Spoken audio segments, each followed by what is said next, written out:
Olá pessoal, vou fazer esse vídeo para explicar uma dúvida que muitas pessoas têm a respeito da chamada filiação.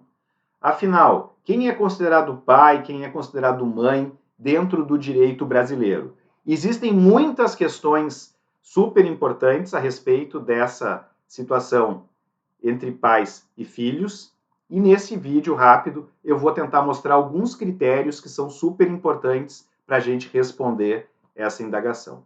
Em primeiro lugar, a gente deve ter em mente que o artigo 227, parágrafo 6º da Constituição Federal Brasileira, estipula a regra de que todos os filhos têm os mesmos direitos.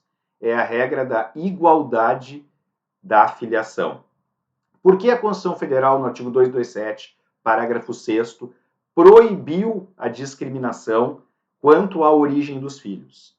Ela fez isso, a Constituição Federal, porque o Código Civil de 1916, que teve vigência durante todo o século passado, estipulava categorias de direitos para cada um dos filhos, de sorte que os filhos que nasciam dentro do casamento, portanto, de marido e de esposa, tinham mais direitos do que os filhos adotivos e do que os filhos que nasciam entre pais solteiros, por exemplo, uma relação entre dois namorados, uma relação esporádica entre duas pessoas. Para acabar com essa discriminação quanto ao direito dos filhos, a Constituição Federal estipulou que todos terão os mesmos direitos e qualificações. Se um filho tem direito ao sobrenome, se um filho tem direito de herança, se um filho tem direito à pensão alimentícia, os demais filhos também terão, dentro da ideia de igualdade de direitos entre os filhos. Segundo ponto importante, a partir de uma chamada construção dos livros, da doutrina, dos juízes, da jurisprudência, 3 critérios jurídicos foram amadurecidos para se estabelecer quem é mãe, quem é pai. O critério da biologia, inclusive com a valorização do exame de DNA.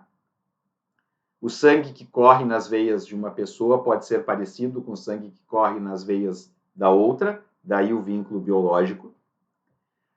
O critério da socioafetividade, que valoriza o comportamento objetivo do pai e da mãe em relação às crianças.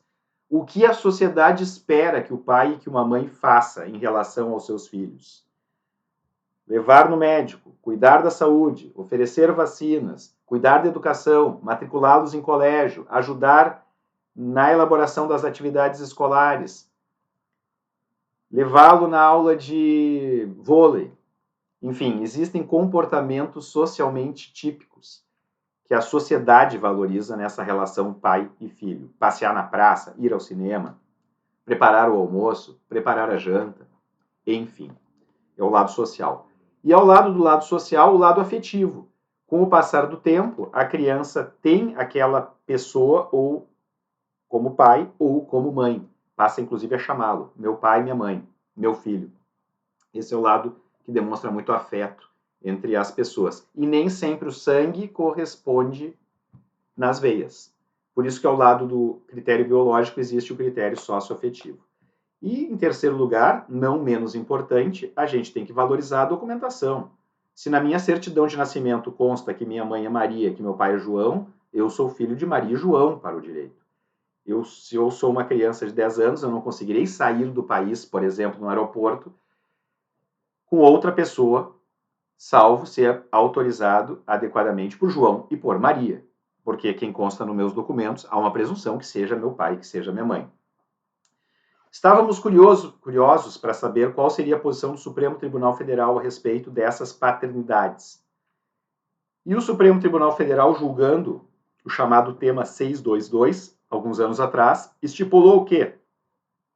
A paternidade socioafetiva, declarada ou não em registro público, não impede o reconhecimento do vínculo de filiação concomitante baseado na origem biológica, com os seus efeitos jurídicos próprios.